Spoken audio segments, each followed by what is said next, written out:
Jason Gaidola joins us live with the latest tonight. Jason?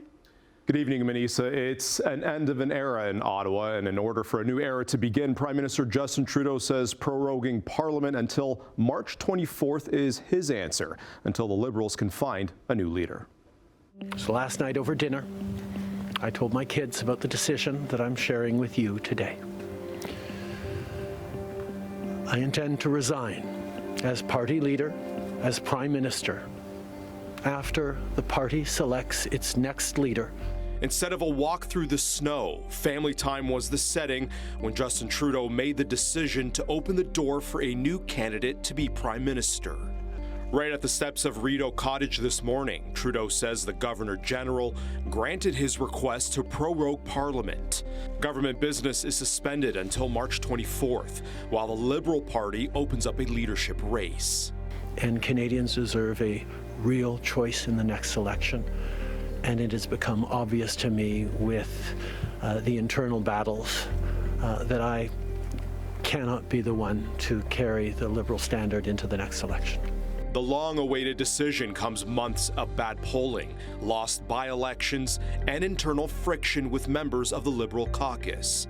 Trudeau and his government have also staved off repeated attempts of being voted down through non-confidence motions.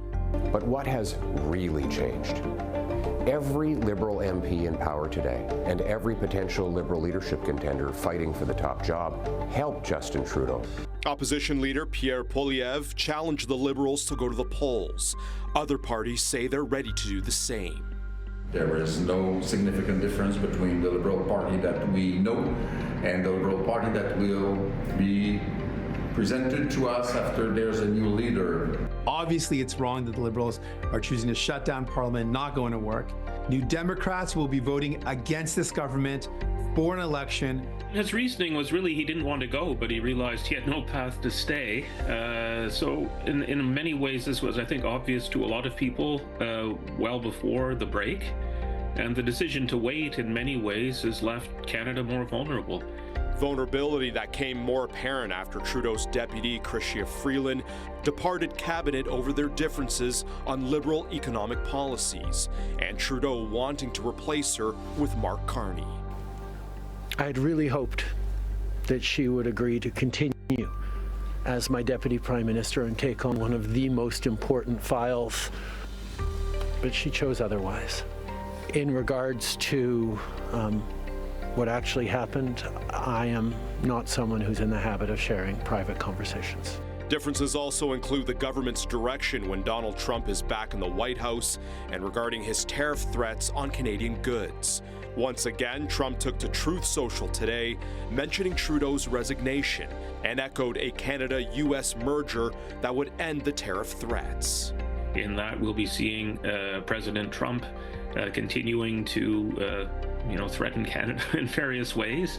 And, the decision to prorogue at this point, to not have the ability of the legislature to do anything in response, will weigh on people's analysis of the quality of the outgoing Liberal government if we go to the polls.